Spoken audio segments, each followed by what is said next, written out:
Larissa. Oi, Maíra, tudo bem, querida? Tudo bom, meu amor? Conta pra gente quem é que tá aqui com a gente hoje para nossa conversa desse episódio da Tenda Materna. Então, Maíra, hoje quem está aqui com a gente é o Hugo Monteiro Ferreira, pós-doutor em estudos da criança, pesquisador na área da saúde mental de crianças, adolescentes e jovens, autor do livro A Geração do Quarto, quando crianças e adolescentes nos ensinam a amar.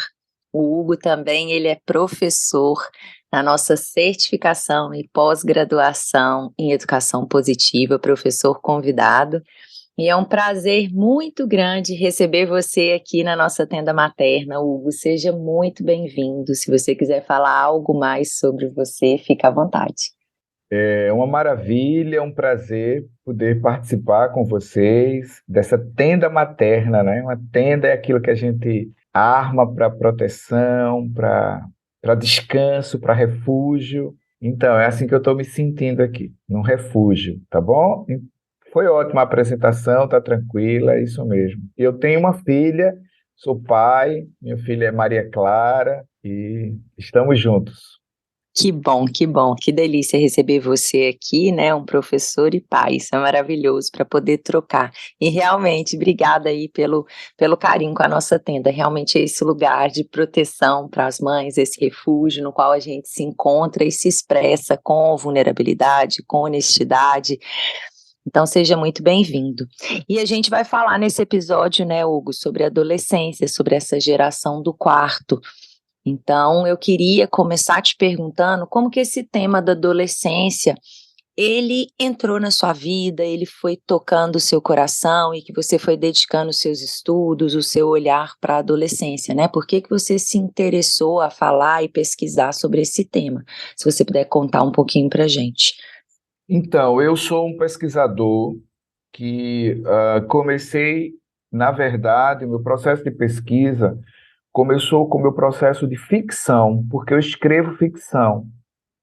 E há muito tempo, quando eu decidi escrever ficção, eu decidi escrever ficção para criança e adolescente, ou seja, eu quis escrever literatura para esse público. E desde lá que eu comecei a perceber que havia, no mundo todo, uma certa negligência com a adolescência. Ou seja, a adolescência era um período da vida, era uma condição, era um estágio, era um processo de informação, era alguém que ainda não era, era alguém que já tinha sido. Então eu comecei a perceber que havia um certo descuido com a adolescência, e isso me causava um incômodo. Depois, nesse processo de escrever ficção, ou paralelamente a isso e até anteriormente a isso, eu fui professor de adolescentes. E os adolescentes sempre me desafiaram muito. Eles sempre me puseram contra a parede, sabe? Aquela coisa assim de levar você para um campo da confiança, mas ao mesmo tempo levar você para um campo do despenhadeiro, ou seja, você se joga comigo, você se arrisca comigo, eu posso realmente confiar em você. Então eu sempre fui atravessado pela adolescência, embora eu também sou completamente atravessado pelos bebês. Eu adoro as crianças muito pequenas, eu adoro brincar com as crianças muito pequenas, eu adoro ouvir as crianças, conversar com elas, perceber como elas se movimentam. Só que o meu repertório de pesquisa nunca foi com criança pequena. Sempre foi com criança na terceira infância e com aquele momento em que você entra na puberdade e depois você começa a dialogar com outros hemisférios da vida subjetiva e intersubjetiva. E aí eu me dei conta que, em termos de pesquisa, eu realmente, sim, frequentava, digamos assim, a galerinha da terceira infância ali e da adolescência e da juventude. Eu me dei conta que eu me interessava como é que eles pensavam, o que é que eles sentiam, como é que eles se desenvolviam, o que é que acontecia com eles no mundo todo. Então, esse meu interesse por adolescência surgiu muito dessa trajetória aí que eu falei para vocês. Maravilha. Hugo, estou super emocionada de estar aqui com você. Seu livro me tocou muito, de verdade. É um livro muito duro de ler e emocionante. É bonito porque, ao mesmo tempo que ele traz uma realidade muito crua e muita informação que é importante a gente ter hoje para entender esses jovens que você descreve, a gente já vai falar sobre isso, ao mesmo tempo ele traz esperança, né? Ele olha para um lado curativo, o convite que eles estão fazendo e tal. Então eu fiquei realmente muito mexida e é uma honra estar com você aqui. Queria deixar isso pontuado logo de cara. E queria que você contasse um pouquinho, para quem está nos escutando e não conhece ainda a sua obra, e eu espero que todo mundo adquira, que você conte como que surgiu essa pesquisa, né, da geração do quarto, que você descreva um pouco como foi feita essa pesquisa e quem é essa geração do quarto, para as pessoas entenderem. Por que que você decidiu usar esse nome, né, para poder denominar esse grupo de jovens? Então, surgiu muito das demandas de pai e mãe. Eu faço palestras pelo Brasil e fora do Brasil, e em muitas ocasiões os pais, as mães, após as palestras, vinham ter comigo e me diziam: Hugo, o que é que eu faço com o meu filho? Ele não sai do quarto. O que é que eu faço com a minha filha? Ela passa o dia todo no quarto. Parece que agora a casa se transformou só e tão somente nesse espaço. E eu vi isso com uma certa frequência, eu vi isso com uma certa reincidência, reiterativamente eu via dos pais e das mães essa questão, não é? Como é que o meu filho se isola de mim? Era mais ou menos isso que a pergunta do quarto trazia. E meu espírito de pesquisador, que é aquele espírito inquieto, que a gente olha para uma coisa e daquilo já se desdobram perguntas e perguntas que nos levam a pensar em respostas, em possíveis respostas, e aí nós criamos já hipóteses. Então, esse meu espírito de pesquisador me conduziu a perguntar a mim mesmo o que é que essa galera, o que é que esse pessoal faz dentro do quarto, por que esse pessoal se mantém no quarto, o que é exatamente que acontece nesse quarto de tão bom, tão interessante, que eu não quero sair quando eu estou em casa. Então, essas foram as questões que me levaram a pensar na possibilidade de investigar. Logo em seguida, eu pensei, bom, os pais e as mães estão chegando para mim por meio das palestras, desse contato mais face a face, mas eu preciso ouvir de fato quem está no quarto, né? Eu preciso saber fazer a pergunta para quem está no quarto, eu não posso fazer a pergunta para quem está fora do quarto. E aí eu decidi, então, perguntar para as pessoas que estavam no quarto. Essas pessoas, eu precisava de um recorte etário, porque a frequência dos pais e das mães que vinham ter comigo era exatamente os pais e as mães do final da terceira infância e do início da puberdade e da adolescência. Então eu recortei ali, ouvi pessoas entre 11 e 18 anos de idade, e eu queria ter um cenário, um universo que me desse uma certa segurança para além das regiões. Então eu decidi ouvir pessoas de regiões diferentes. E aí as duas regiões com as quais eu tenho muito contato no Brasil é a região do Nordeste, da qual eu faço parte, em termos de nascimento, e a região do Sudeste, que é uma região que eu frequento muito há muitos anos e que é uma região com a qual eu tenho uma identificação grande. Então, foi isso que eu fiz. Eu escolhi 3 capitais nordestinas e escolhi 2 capitais do Sudeste, 2 capitais sudestinas, como a gente diz, para ouvir pessoas entre 11 e 18 anos que pudessem me responder sobre essa questão do quarto. Mas ouvir como é um processo complexo, né? Você tentar escutar pessoas nessa faixa etária e ao mesmo tempo, de cidades diferentes e de regiões diferentes. Eu, então, decidi contatar com escolas. As escolas foram intermediadoras de eu ter contato com esses interlocutores e com essas interlocutoras. Então, eu contatei com escola em Recife, em Natal e em Maceió, no Rio de Janeiro e em Belo Horizonte, com redes de ensino, redes públicas e redes privadas. Pedi a ajuda dos meus colegas da educação básica, das minhas colegas da educação básica.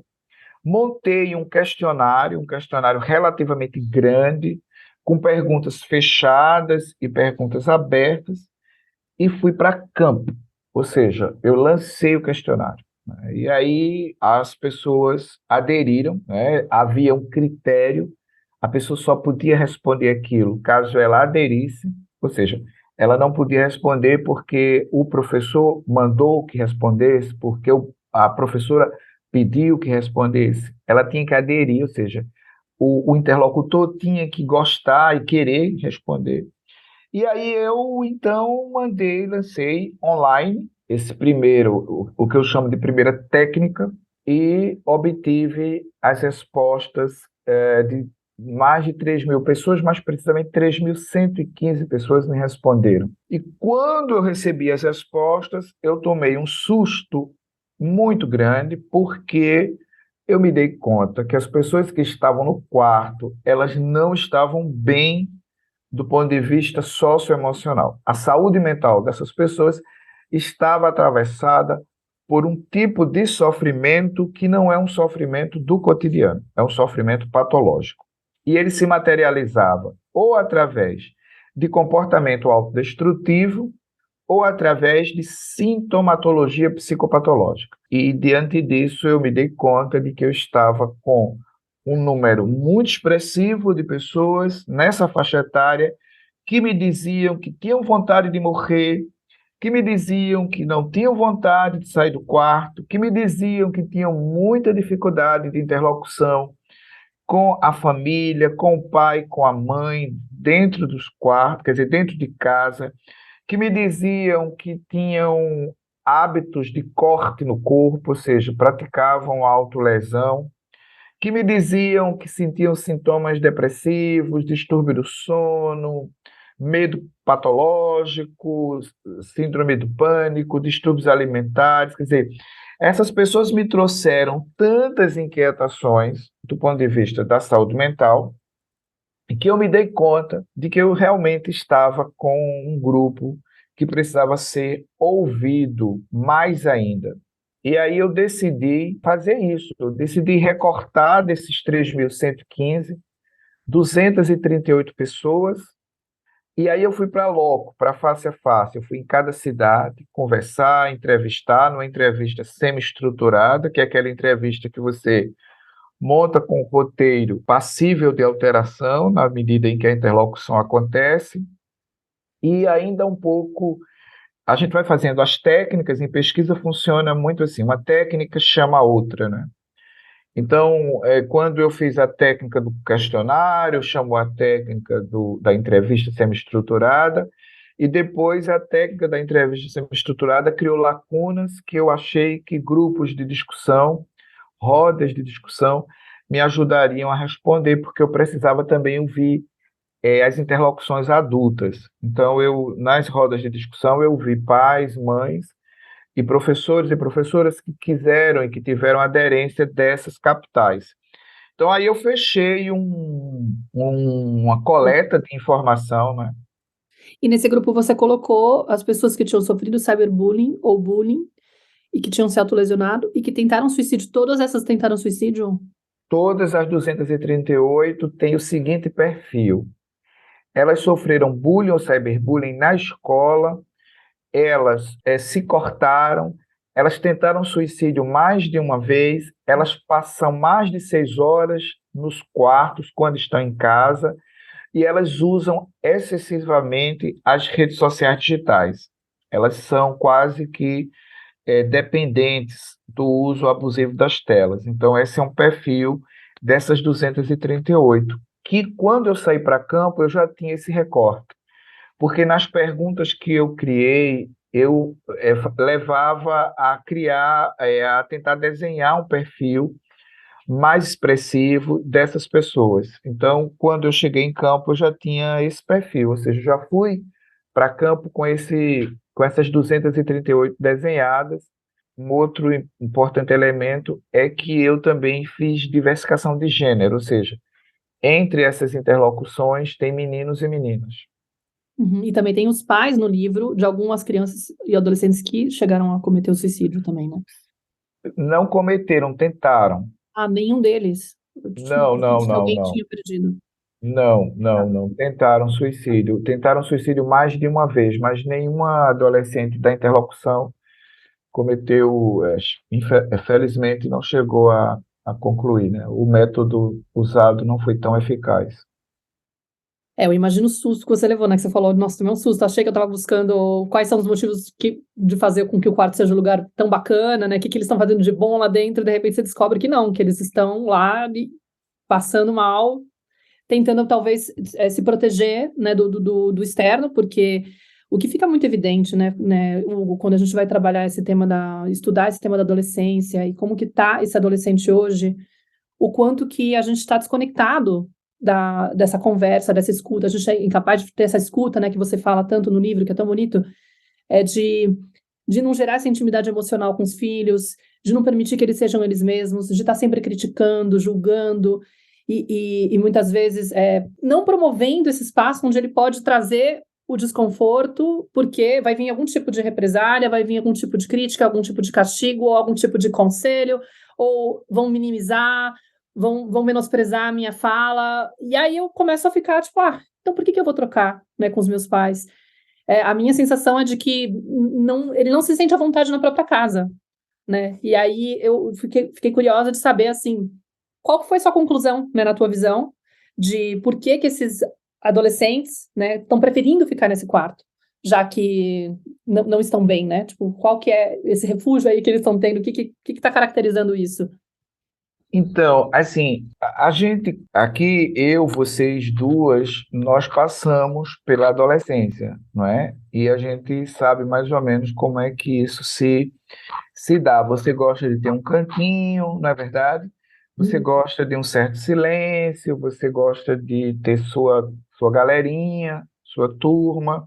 Isso é comum na nossa trajetória da adolescência, né? Você gosta de ter, assim, o seu momento. Então, o quarto sempre foi um canto de refúgio para a adolescência, né? Você colocava ali suas músicas, você escrevia no seu diário seus segredos, não é isso? Você tinha suas conversinhas, seus diálogos com seus colegas, tal. No quarto era comum isso. Quando eu comecei a ouvir esses meninos e essas meninas, eu me dei conta de que o que era comum se tornou patológico, ou seja, o quarto era um espaço em que eu me trancava para me isolar e era atravessado por sofrimento e por adoecimento, não é? Ou seja, eu não tinha o quarto como um espaço e um tempo desse refúgio, dessa tenda, digamos assim, não é? Pensando no podcast de vocês. O quarto era, portanto, um espaço em que eu fechava a porta, me isolava da interlocução face a face com a minha família, mas eu me abria para uma interlocução, para um mundo que era o mundo digital. E nesse mundo digital, eu não me envolvia, assim, a minha relação não era uma relação saudável, porque eu ia buscar tentar conter a minha dor emocional por meio de comunicações que não favoreciam a minha autoestima. E a minha autoestima era muito baixa, então eu procurava gente que reforçasse para rebaixar ainda mais a minha autoestima. Então, o que eu me dei conta é que eu tinha adolescentes com sofrimento e adoecimento que não tinham interlocução com a mãe, com o pai, com o tio, com o avô, com a avó, com a madrinha, com o padrinho, com quem estava dentro de casa. Esse adolescente, ele não, de modo geral, ele não demonstrava problemas cognitivos, ou seja, ele tinha um desempenho escolar super legal. E aí, como ele tinha um desempenho escolar super legal, ele não era notado em casa, ou seja, em casa passava batido. E o que se queria dele era um boletim azul. Como ele não tinha boletim vermelho, então o sofrimento dele também não era verificado. Por quê? Porque ele estava enquadrado naquele estigma que é o adolescente queer, ou seja, o adolescente que é estranho, o adolescente que é esquisito, o adolescente que é assim mesmo, porque é assim, porque já não quer mais viver com a gente, já não quer mais passear com a gente, já não quer mais sair com a gente, mas ao mesmo tempo é o adolescente que não é ouvido, porque simplesmente não é perguntado como é que você se sente, o que é que você está pensando, quais são suas expectativas, quais são suas inquietações, quais são seus medos. O adolescente que é ouvido é diferente do adolescente que é supervisionado. Então eu me dei conta que esse adolescente, ele não era ouvido e continuava a supervisão. A supervisão, digamos assim, parental e a supervisão também pedagógica. Mas existe uma diferença entre supervisionar e acompanhar, entre supervisionar e orientar, entre supervisionar e escutar, entre supervisionar e viver a experiência em conjunto. Então, são adolescentes que estão no quarto, não porque escolheram viver essa experiência da dor, do sofrimento, de livre e espontânea vontade, mas estão no quarto porque também encontram no quarto uma espécie de estratégia de manutenção da vida. Tanto é que, embora tenham tentado suicídio, muitos tentaram suicídio, muitos me disseram que a tentativa de suicídio era, na verdade, uma tentativa também de registrar essa angústia e esse desespero. Quer dizer, era uma tentativa de chamar com voz mais alta, né, com um grito mais alto, quer dizer, um grito potente, e dizer, olha, eu não estou bem, eu não estou legal, e alguém não está, quem é que vai me ajudar nesse momento agora? Então, assim, eu me dei conta, assustado, de que os pais e as mães não estavam atentos e atentas, embora tentassem acertar, na maioria dos casos, não estavam atentos e atentas aos sinais. E os sinais estavam postos, mas eles não estavam atentos e atentas, então não conseguiam, digamos assim, prevenir a entrada no quarto.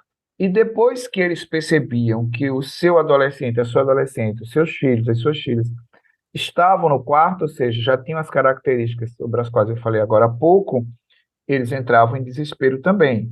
E aí se davam conta de que muitas vezes aquela casa toda estava em isolamento, né? Aquela casa toda, aquele lugar todo estava em isolamento, atravessado por sofrimento e atravessado por adoecimento. Então era um grupo que eu comecei a perceber que o adolescente estava no quarto, mas na verdade a família estava no quarto. E aí, que é respondendo um pouco aquela sua pergunta sobre o suicídio, em algumas famílias de adolescentes interlocutores, irmãos já tinham cometido suicídio, entende? Então, quando algum pai depõe dizendo, olha, eu comecei a prestar atenção nele, mas é porque a experiência do suicídio já havia acontecido naquela casa. E como é que você sente, né, que os pais eles podem identificar se esse adolescente ele está em risco, que ele está nesse movimento aí de ir para o quarto, né? Você consegue perceber de alguma maneira, mapear alguns indícios de que esse adolescente está em risco, está em sofrimento, para alertar aqui as nossas ouvintes, os pais e mães que nos escutam?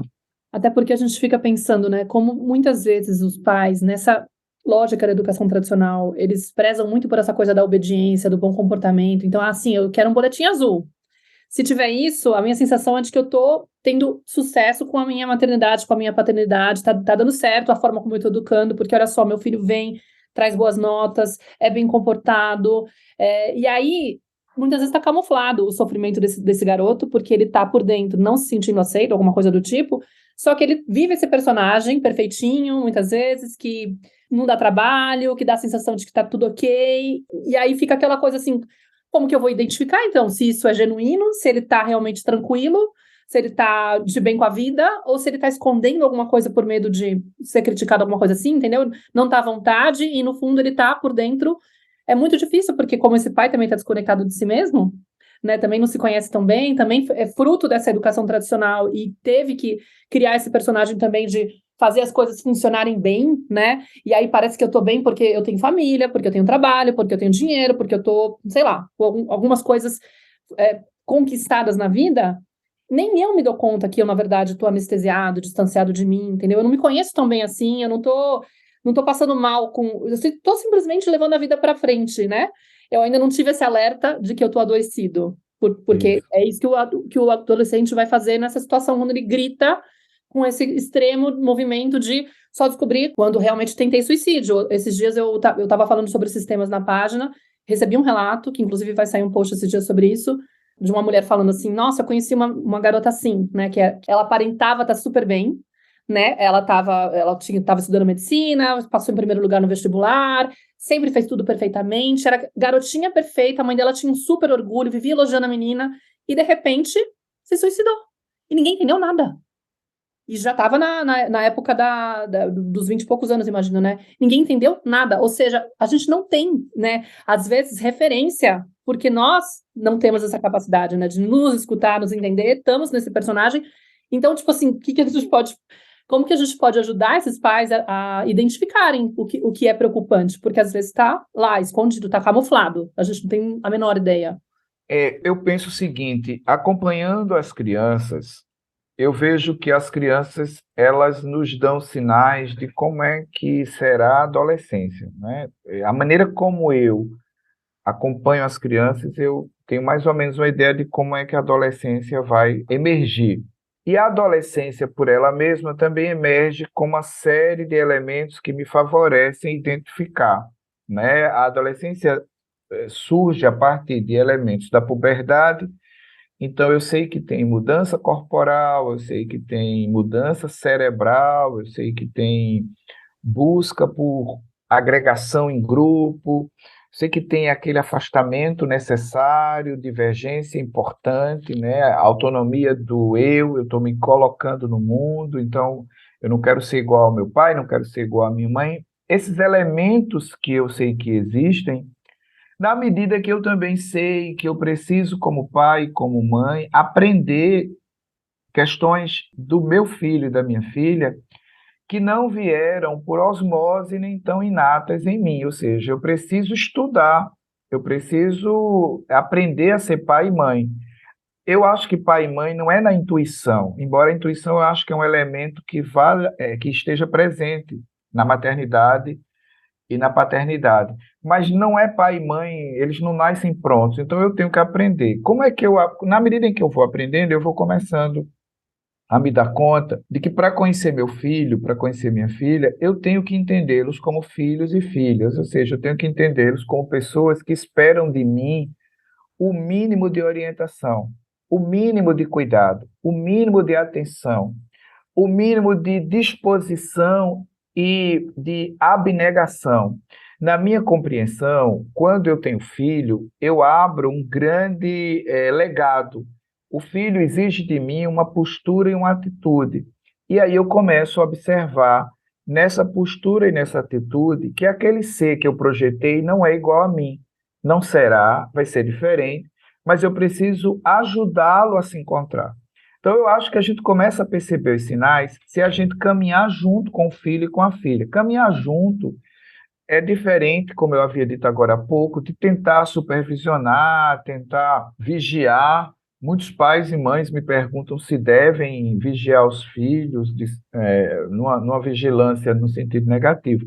Mas, na verdade, eu digo, olha, caminha em conjunto, que você vai perceber se ele sofreu bullying, se ela sofreu bullying, se existe alguma angústia latente, se existe algum desespero latente, se o sono não está bem, se a alimentação não está boa, se há algum tipo de frustração com a própria situação identitária. Às vezes tem meninos e meninas que se percebem gays, se percebem lésbicas e têm muita dificuldade de se perceberem homossexuais e têm muita dificuldade de falarem em casa sobre a sua orientação sexual, sobre o seu desejo, às vezes por elementos religiosos, às vezes por elementos ideológicos, políticos, às vezes pela maneira como os pais também comentam certas temáticas. Eu preciso ter dentro de casa um lugar que eu me sinta tão confortável. Isso eu falo em relação aos filhos. que é o mais absurdo do meu pensamento, a coisa mais extrema que eu pensar, eu tenha confiança de que se eu falar ali naquele espaço, ninguém vem para cima de mim com pedra, ninguém vem para cima de mim com chicote, ninguém vem para cima de mim com segregação. Então, como é que eu, pai, percebo se meu filho e minha filha começam um processo de experiência não positiva com as suas emoções, de entrada no quarto? Fica bastante atento ao comportamento.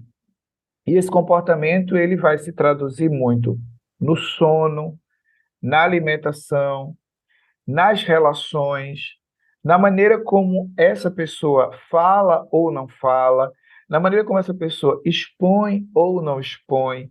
É preciso olhar com quem essa pessoa tem diálogo na internet, quais são os amigos, quais são as amigas, como são as experiências na escola. Então, tem que acompanhar a escola, não acompanhar para supervisionar, mas acompanhar para saber quais são as experiências.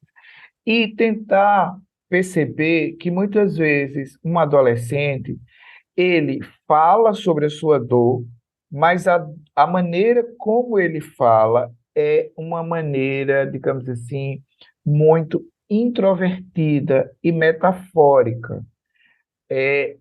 Geralmente os adolescentes eles usam muitas metáforas e essas metáforas na geração do quarto elas nem sempre vêm com a palavra verbal, elas têm vindo muito com o corpo.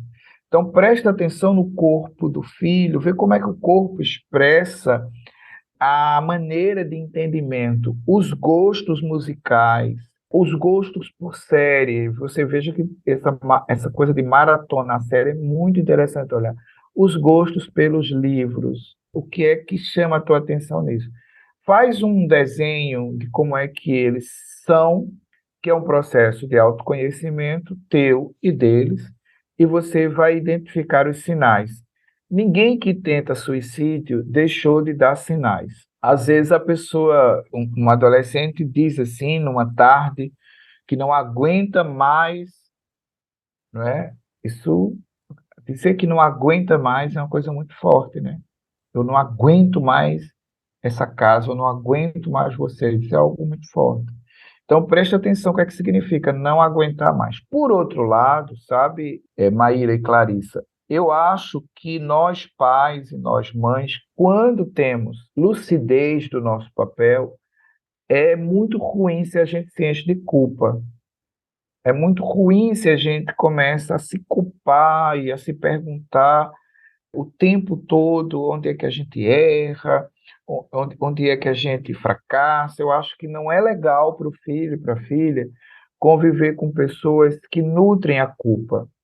É legal para o filho e para a filha conviverem com pessoas que nutrem o desejo de partilhar, participar de um processo de construção que é a educação de um ser humano, né? Então a gente não precisa também colocar no nosso coração e na nossa cabeça a culpa.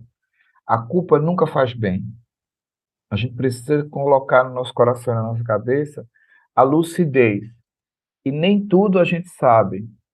Tem coisas que, por mais esforço que a gente faça, a gente não sabe. E é assim mesmo. Mas se a gente começa a saber, se a gente começa a identificar, se a gente começa a perceber, e nisso eu acho que meu livro pode ajudar muito, pode dar a você uma guarida para começar a entender que estar no quarto não significa estar bem.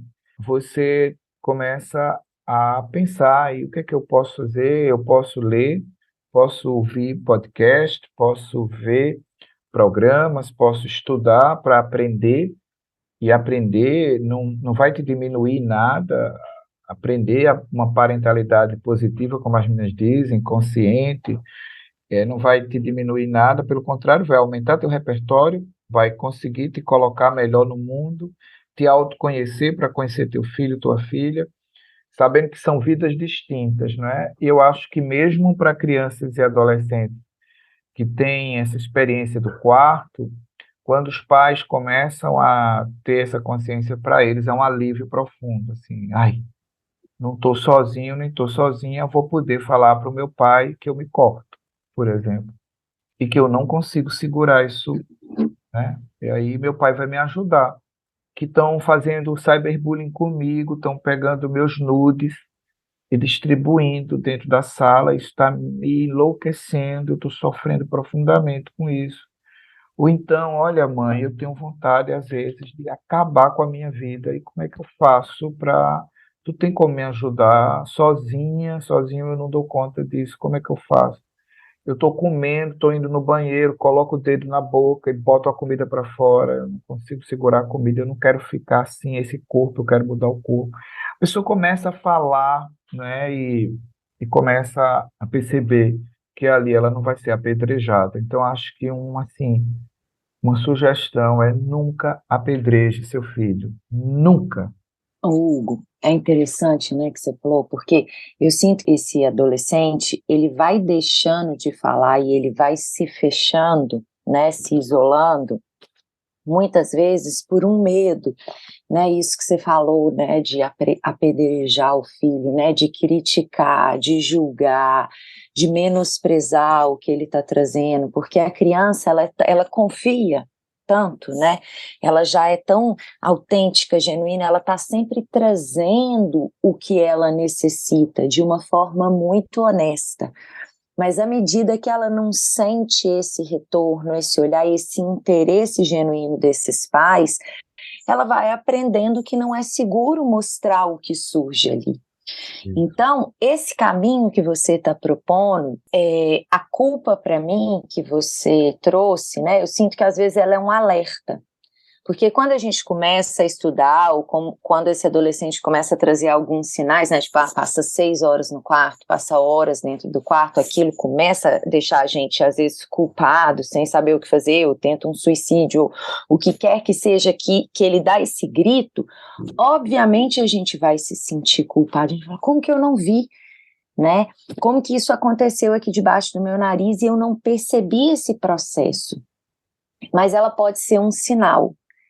E a partir desse sinal, requer essa força, essa busca de ajuda para eu sair dessa culpa e empreender um movimento de ir em direção e reconstruir uma relação na qual esse adolescente foi entendendo que não era seguro expressar, foi entendendo que não era seguro mostrar quem ele é. Então a gente precisa de fazer essa retomada que você propõe, sim, de voltar a se interessar.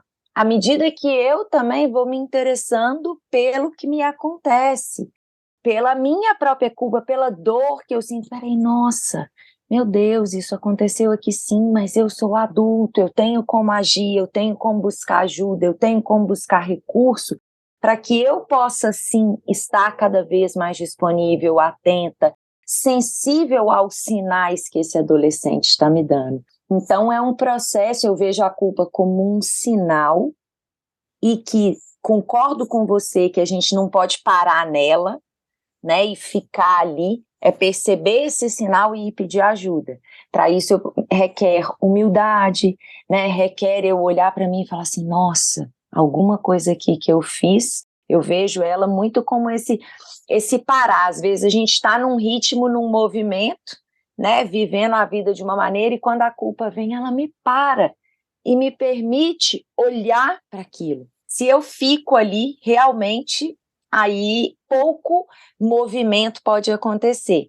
Mas se eu uso aquilo, né, essa parada, como um importante convite para observar, para buscar ajuda, para me movimentar novamente numa outra direção, porque a direção que eu estava indo talvez não estava sendo tão assertiva quanto eu imaginei, né? Ela pode ser assim um sinal positivo para nos convidar a um outro movimento em direção a esses adolescentes que estão aí com o comportamento. Gostei muito que você falou, né, de como que os comportamentos das crianças, a forma que elas se vestem, e você foi descrevendo, né, os ritmos biológicos que a gente precisa de observar, sono, alimentação, né, a forma como eles se relacionam. Então, tudo que tem a ver com as necessidades básicas, com os ritmos biológicos, como que são fatores que a gente precisa de compreender a natureza humana, como que é que isso funciona, como que isso deveria acontecer num desenvolvimento saudável. Então quando eu compreendo isso, eu tenho parâmetro para observar e falar assim, tem alguma coisa aqui que esse comportamento está me sinalizando. E aprender a ler, né? Aprender a compreender a linguagem desse comportamento para cada vez eu me abrir e aceitar o que esse comportamento está trazendo, e nessa troca e me relacionando com esse adolescente. E aí, compartilhando com vocês aqui, eu tenho um filho de 14, e essa nossa conversa, né, ele me chamou para ir num show esses dias, e que é para maior de 18, né, ele tem 14, e ele falou, mãe, vai comigo nesse show. Ele chegou de viagem ontem, depois de 10 dias longe com o avô, e eu falei, filho, mas com quem que eu vou deixar? O pai deles não mora aqui, mora em Belo Horizonte. Com quem que eu vou deixar o seu irmão mais novo? Como que eu vou nesse show? E aí agora, conversando com vocês, eu falei, gente, olha que oportunidade que ele tá me dando de acompanhar ele no mundo dele, ver um show e ver... E como que eu posso me organizar? Assim, me encheu ainda mais de vontade de ir em direção a ele, porque... O que eu queria trazer é isso, eles estão o tempo todo, mesmo quando eles se fecham no quarto, como você falou, né, da mesma forma que um suicídio é um grito de socorro, quando eles se fecham no quarto, eles também estão pedindo ajuda, eles também estão pedindo para ser vistos. Quando a gente entende que a nossa necessidade mais básica é a conexão, é o pertencimento, é o fazer parte, é o se sentir visto, esse se fechar no quarto é um grande sinal, é um grande convite, como você mesmo diz no título do seu livro, né? Assim, quando adolescentes e crianças nos ensinam a amar. Então, eles estão constantemente nos convidando, às vezes diretamente, como um convite para ir num show, né? Acompanhá-los em algo, quanto com comportamento, de formas às vezes indiretas. E quando a gente aprende a ler, a decodificar esse comportamento, é mais fácil da gente ir se relacionando e apoiando eles nessa fase tão bonita que é a adolescência, né? E que não é não é uma etapa que está preparando para algo, que é por si só, né, algo muito grandioso e potente. Então, quero só te agradecer aqui por tudo que você compartilhou. Você fala também no livro, né, que na verdade é um grito através desse silenciamento, né, ele tá silencioso, ele tá quietinho, mas ele tá gritando, no fundo, é isso que a Clarice tá falando, né, tipo, é uma forma de comunicar que eu não tô bem, né, e eu acho que o que toca muito nesse livro é isso, assim, qual é a mensagem que tá por trás desse movimento deles, né, eles estão realmente denunciando o adoecimento da nossa sociedade. Não são só, como você falou nessa metáfora do quarto, não são só eles que estão nos quartos, os pais também estamos todos dentro dos quartos, a gente está num formato de sociedade que, assim, distancia muito a gente da conexão com o outro, a gente não sabe escutar os demais, a gente não reconhece quando o outro não está bem, ou quando percebe, fica tão desorganizado que não consegue dar espaço para essa escuta, que não é o ouvir, né, você também diferencia isso, o que é essa escuta, o que é o ouvir, essa escuta verdadeira, onde você permite que o outro se expresse, traga o desconforto dele, sem ficar querendo, até marquei aqui, sem ficar julgando, aconselhando, comparando, antecipando a resposta, ou seja, eu bloqueio a conexão quando eu fico tentando arrancar a criança do desconforto. A gente não sabe receber os nossos filhos quando eles estão incomodados com algo, a gente já quer arrancar ele do desconforto, né? Trazer ele para um sentimento de bem-estar, então a gente fica naquele convencimento de não, meu filho, não se preocupa com isso daí não é nada, e sem querer a gente está consertando, né, o tempo inteiro a expressão livre deles, a autenticidade deles, e aí eles percebem que, olha, aqui não tem espaço para ser autêntico, porque quando eu trago isso, algum desconforto é gerado e ficam tentando me consertar. Isso. E aí, assim, como é que eu vou ficar à vontade num ambiente onde eu não posso ser eu mesmo, onde quando eu trago... Tem trechos tão maravilhosos assim no teu livro que eu fico... É até difícil pegar, mas eu peguei aqui, tipo, a fala de um aqui, uma pessoa falando assim, eu queria que meu pai visse que eu sei amar, né? Aí ele fala, eu não sei nem se é ele ou ela, não importa se eu amo menino ou menina, mas eu sei amar, importa isso. Eu não desrespeito, eu não machuco, eu não quero mal de ninguém, eu estudo, eu quero trabalhar, não importa se eu amo diferente dele, mas eu amo. O amor pode ser assim. Quem diz o contrário é porque não quer amor, quer guerra. Uma pessoa eu não sei se é ele ou ela, né? 13 anos de Natal. E assim, cara, me deixa ser eu mesmo, né? E deve ser difícil para uma pessoa crescer num ambiente, de repente, talvez não seja uma coisa direta de criticarem essa pessoa, mas de repente falar mal de quem ama pessoas do mesmo sexo, por exemplo, aí ela já percebe que não tem espaço para ela ser essa pessoa. Então, assim, eu acho que o convite que fica é da gente reconhecer esse adoecimento, que todos nós somos vítimas por conta da sociedade que a gente vive, das dinâmicas que a gente acabou estabelecendo na vida, enfim, em princípio porque a gente passou por isso e se converteu nessa pessoa que ficou adoecida, mas se a gente ouve esse chamado, esse grito, até com essa culpa como estímulo, maravilhoso que vem a culpa, porque a culpa acaba sendo esse tapa na cara, entendeu? Não é o lugar onde a gente vai querer ficar parado e alimentando para poder ficar se maltratando, olha só o que eu fiz e tal. Mas às vezes ela vai ser sim esse impulso necessário do tipo, nossa, tô indo na direção errada, preciso recalcular a rota.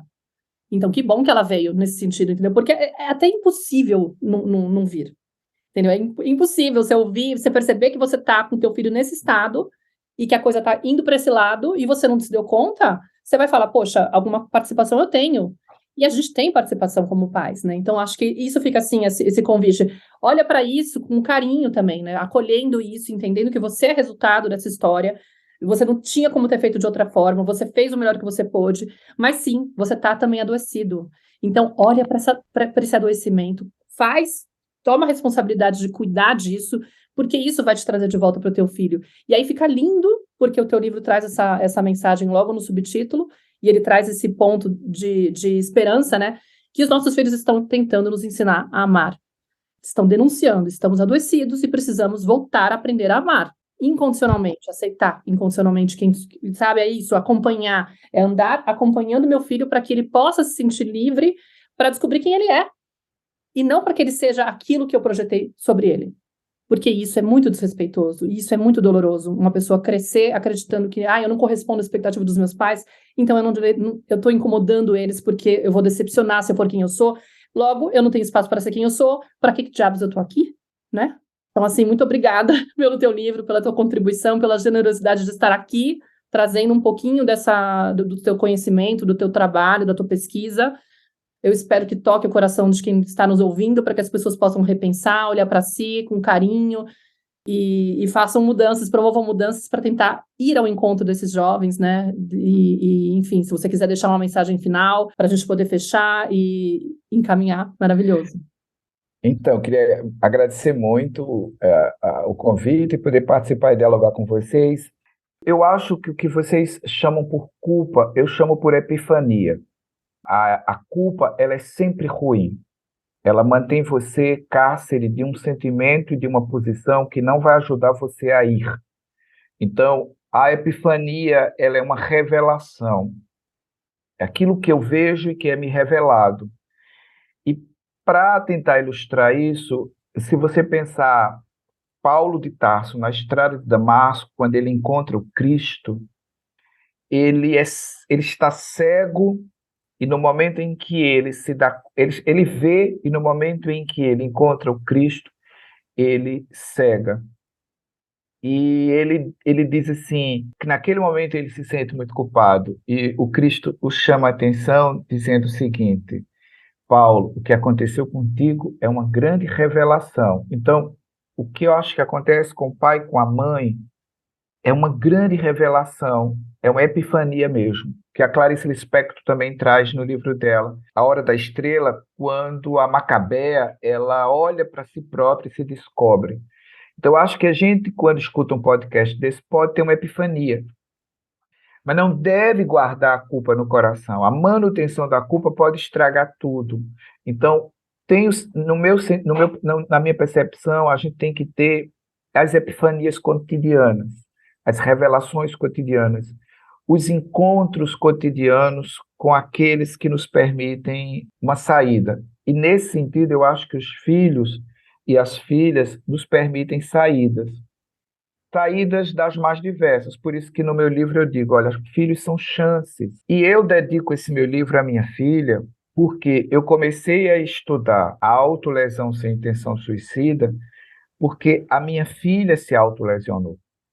E todas as vezes em que eu me senti culpado, eu não ajudei a minha filha, mas todas as vezes em que eu me senti empenhado, empreendido, colocado nessa estrada para caminhar com ela, foi quando eu consegui ajudá-la, consegui desenvolver técnicas, inclusive terapêuticas, para ajudá-la nesse processo, que é um processo que, quando você é pai e mãe, que se descobre com o seu filho se autolesionando dentro da sua casa, é como se o chão tivesse saído dos seus pés. Você entra realmente num processo movediço. Então, caminhar nessa estrada, não é? Encontrar as epifanias, perceber as revelações que os nossos filhos e as nossas filhas podem nos trazer, e no caso da minha filha, ela me trouxe uma experiência, e eu, em conjunto com ela, entendi desde o início que aquilo fazia parte da história dela e que eu não podia negar. Então, como é que eu ia viver a partir daquela experiência? Eu não podia dizer para ela, olha, isso não está acontecendo, isso aconteceu. E a minha própria experiência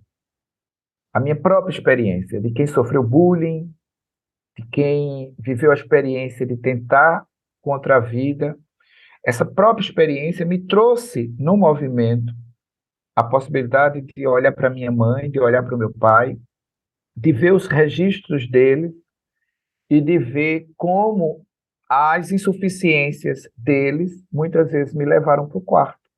Então, esse movimento da experiência da gente não pode vir envolto com o sentimento da culpa. Ele tem que vir envolto com o sentimento da esperança. A esperança é quem deve movimentar o pai e a mãe. E, nesse sentido, eu acho que ler um livro como o que eu escrevi é uma esperança. Por isso que tem um subtítulo. O meu filho e a minha filha me ensinam a amar, porque a minha filha, a partir da experiência dela, me ensinou a amar e a perceber que havia em mim algumas questões que eu precisava revisar, né? E foi tão bom, sabe? Só para agora fechar, muito recentemente minha filha terminou o curso de graduação e aí a gente foi vivendo experiências de comemorar esse término, né? Essa entrada numa juventude pelos os parâmetros sociais. A finalização de um curso superior é uma entrada na juventude.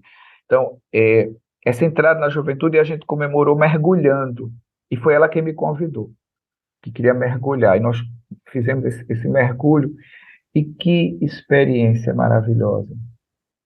Mas não foi uma experiência fácil, foi uma experiência que foi sendo construída, né? Que amor vivo eu tenho com a minha filha hoje, porque eu não larguei a mão dela. E ela, o tempo todo, pediu a mim e à mãe para que nós não largássemos a mão dela.